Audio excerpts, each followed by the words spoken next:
Dentro do processo de modelagem conceitual, a gente precisa levar em conta as metáforas e precisa levar em conta as categorias de interação. E aí a gente tem várias, né? Então a gente pode fazer uma interação direta pelo usuário, usar controles físicos ou ainda usar controles virtuais.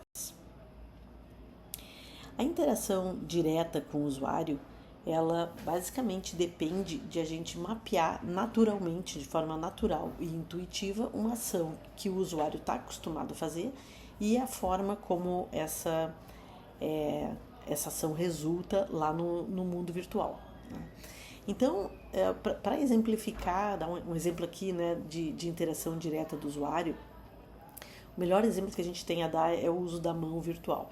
Então, quando a gente, no mundo real, quer pegar alguma coisa, a gente vai com a mão, né? Então, eu tenho um objeto, que é uma caneta, e diz pega a caneta, eu pego a caneta.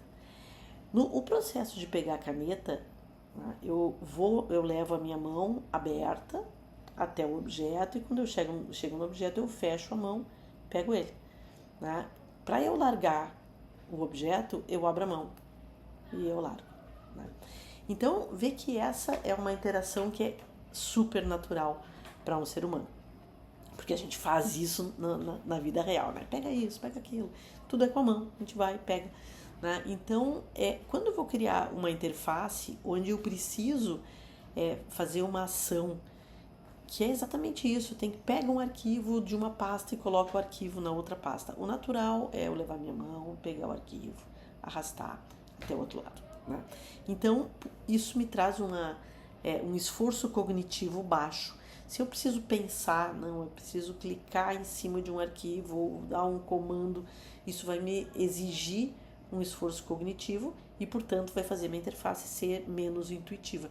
E o que a gente busca sempre é uma interface intuitiva e fácil de a gente lembrar do que precisa ser feito, né? Fácil dos comandos serem lembrados. Então, usar a metáfora da mão virtual acaba sendo uma boa solução para uma interação direta do usuário. E a gente vê que desde os primórdios lá no Windows, né?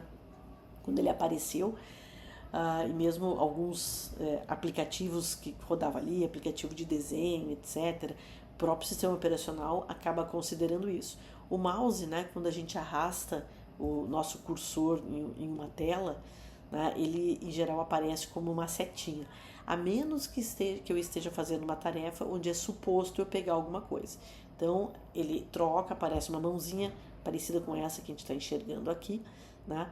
Essa mãozinha ela vai em geral aberta até o ponto de interesse. Quando eu clico no botão do mouse, aparece a mãozinha fechada. E se eu arrastar o mouse com o botão apertado, ele vai arrastar com a minha mão fechada e o objeto virtual que eu peguei nela.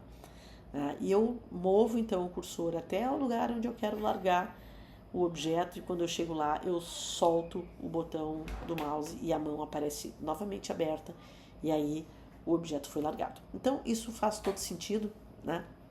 Como uma categoria de interação, a interação direta. Então, a interação direta vai incluir aí, nesse caso, sobretudo, né, fazer rastreamento da mão. Numa aplicação 2D, o rastreamento da mão é feito pelo mouse, né? Então, o mouse mostra onde é que a minha mão está. Se eu for fazer em 3D, vai ser reconhecimento de gestos.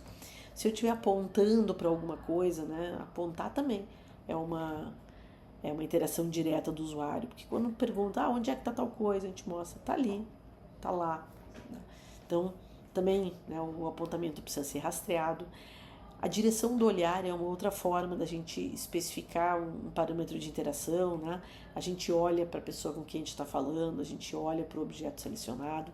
Então, usar isso como uma metáfora de interação direta acaba sendo interessante. Então, a primeira categoria é essa, interação direta do usuário. Uma outra categoria são os controles físicos, né? E isso envolve a gente ter um hardware adicional. Vai incluir o uso de botões, joystick, pedais, né? Na figura aqui a gente enxerga os pedais, né, usados normalmente num jogo ou num simulador de direção. Né? Então o usuário ele ele usa para acelerar, para frear, bem como ele usa a direção também, né?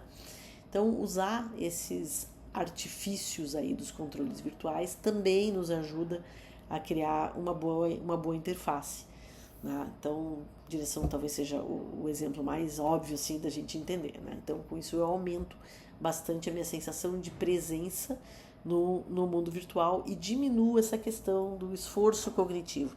Sempre é esse o nosso problema. Eu preciso que a pessoa pense o menos possível na interface e ela dedique todo o seu esforço cognitivo para pensar no problema que ela quer resolver e não na forma como ela vai resolver o problema.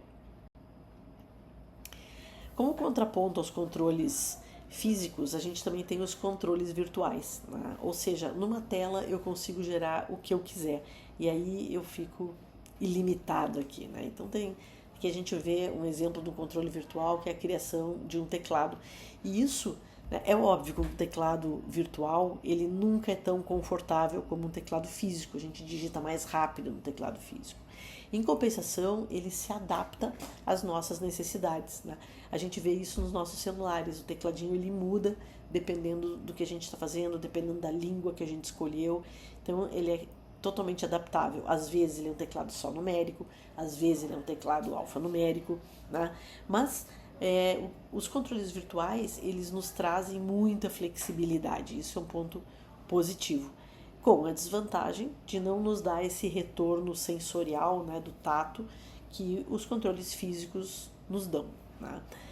Então, enfim, a gente viu aqui 3 categorias diferentes de interação, né? Essas são aquelas que a gente vai considerar fortemente daqui para frente, né? Então, a ideia foi só ilustrar quais são essas categorias.